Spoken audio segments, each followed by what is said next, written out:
Electric vehicles are having a moment. 18 million sold in 2025, and the curve is going straight up. Gigafactories on every continent. Governments setting combustion engine phase-out dates. But underneath all of the optimism, there's a question that doesn't get enough attention. Where does all the lithium come from? And what happens when we start running low? Lithium isn't rare. Actually, it's the 33rd most abundant element in Earth's crust. The problem isn't that there's not enough of it. The problem is we can't dig it up, refine it, and turn it into battery-grade material fast enough. One EV battery needs about 8 to 12 kilos of lithium.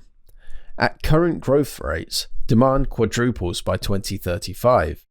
Opening a new lithium mine, 7 to 10 years from discovery to production. That mismatch is structural. And then there's the concentration problem. Over 60% of lithium processing happens in China, so the supply chain for EV batteries is, right now, more geographically concentrated than the oil supply chain it's supposed to replace, which is not ideal. The most ready-to-go alternative is sodium ion. Sodium is about 1,000 times more abundant than lithium. It's found everywhere, and it costs a fraction of the price. CATL, the world's biggest battery maker, started mass-producing sodium-ion cells in 2023. The energy density is about 70 to 80% of lithium-ion. Lower, but perfectly fine for city cars, electric scooters, and grid storage, where weight doesn't matter as much as cost.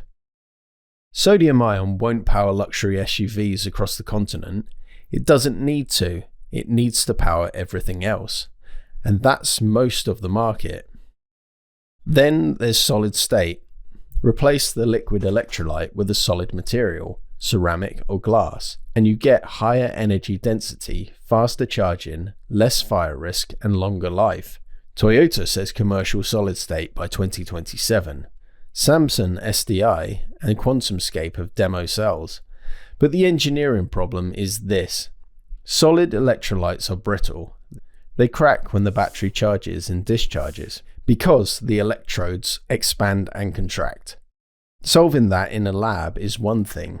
Solving it on a production line, making millions of cells, is another. It's coming, but it's not here yet. The third piece is recycling. An end-of-life battery still contains most of what it was made with. Cobalt, nickel, manganese, lithium, all recoverable at rates above 80%, and in some cases about 95%. Redwood Materials, founded by former Tesla CTO, is already processing battery scrap in Nevada and feeding recovered material back to the supply chain. If the industry reaches the recycling rates that lead-acid batteries already achieve, 99% in Europe, the demand for newly mined lithium would flatten even as the EV fleet keeps growing. The circular economy isn't a buzzword here, it's the maths. The future of energy storage isn't one chemistry, it's several, each optimized for what it's best at.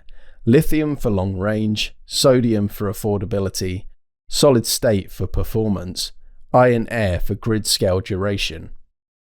The question isn't whether these technologies work, most of them do. The question is whether the supply chain, manufacturing, and recycling can scale fast enough to keep up with the demand curve. That's an industrial engineering problem, and it's one that decides whether the energy transition happens on time.